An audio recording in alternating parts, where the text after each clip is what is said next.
የ6 ወር ትሬኒንጉ በጣም ጥሩ ነበር። የኢንስቲትዩሽን ያቀረቡልን ብዙ ድጋፎችም ነበሩ። ከቢዝነስ አንጻር ጀምሮ ከሪሶርሶቹን ፕሮቫይድ ከማድረግ ብዙ ነገሮች ሄልፕ አውት አድርገውናል እና በ6 ወር ውስጥ ብዙም የስትራቴጂክ ፒቮትም እንድናደርግ ረድተውናል ነገር እና ኦቨርኦል በጣም ጥሩ ነበር።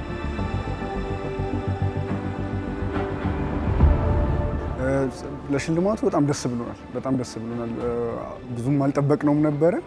እንዴት ነው በሰራነው ነገር የሰራነውን ትራክሽን አይተው ፕሮቫይድ ያደረግነውን ቫልዩ አይተው በኢምፓክትፉል ሁለተኛ አድርገው ስለሸለሙ በጣም ደስተኛ ነን።